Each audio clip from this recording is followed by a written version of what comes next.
right, this is the Gridabble part of your exam for Unit 2. The graph represents the proportional relationship between the amount of water in a person's body and the person's mass. What is the constant of proportionality between the amount of water and then the person's mass? So they gave it to you in the order that they wanted you to do, which is water over mass. So I'm just gonna pick a point on the graph, and this looks like a good point, 10 and 25. So water is at 10 and the mass is at 25. So I'm gonna write my constant of proportionality for this, but because it's in the Gridabble, I need to change it to a decimal. So I'm gonna divide top in the house, bottom outside the house. 25 can go into 10, so I'm gonna add a decimal 0, but it can go into 100 4 times. And that's all I need is decimal 4. Decimal 4.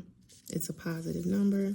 If you want to put a 0 in front of it, you can. Just make sure whatever you want to be scored, you bubble it in, because this does not get scored. The bubble gets scored on the STAR test. The number of campers who sign up for archery each week is listed in the table. If the relationship is proportional, which they're telling you it is, how many campers will sign up for archery in week 3? Okay, so I'm just gonna pick 2 values and write them in a proportion. It's already set up in a proportion to me. So I'm gonna go ahead and solve this.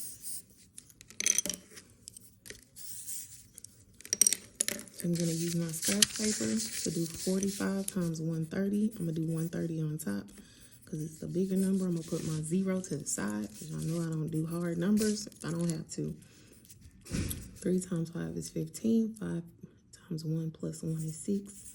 4 times 3, 12. 5, bring down that 0. I'm gonna add these together. All right, so now I'm gonna take that 130 times 45 and I'm gonna divide it by 150.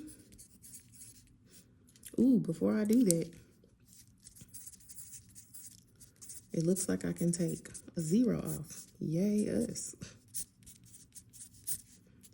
We definitely don't want to do hard numbers if we don't have to.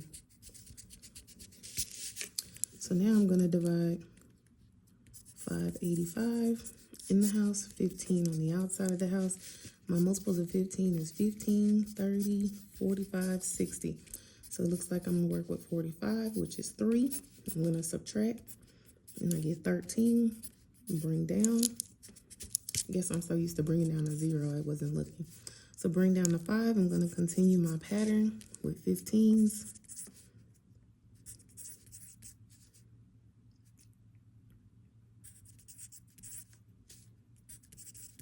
All right, so it's 1, 2, 3, 4, 5, 6, 7, 8, 9, which is 135. So that means that for week 3, there will be 39 that sign up for archery. That's my answer. It goes in front of the decimal.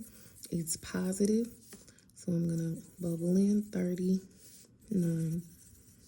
Last question. The weight of a person on Venus is directly proportional to their weight on Earth. So it looks like we're comparing Venus and Earth. A person weighing 120 pounds on Earth weighs 106 pounds on Venus. Approximately how much would a person weighing 180 pounds on Earth weigh on Venus? Because we don't know. So now we're going to solve this. I'm going to inverse operation. 180 times 106 equals 120 times x. So now let's use our scratch paper and do this math. 106 on top, 180 on the bottom. Since I put my 0 to the side, 6 times 8, 48, 4, 8, 6, 0, 1. Bring down that 0, add these together. All right, so that's what I got for multiplying those 2 numbers together. Then I'm going to divide by 120, and I love to write this out before I divide it because then I can see if there's anything that I can cancel, and I can. Now this number makes it easy because I can just divide into 12s, and I know 12s. So 12 into 19, one time, I subtract and get 7. 12 into 70, I believe 60, so that's 5. And then 12 into 108 is 9. So my answer is 159. I'm going to bubble that in, all in front of the decimal. It's positive. And then 159. That's the end of your test, and I hope you got everything correct. Good luck, scholars.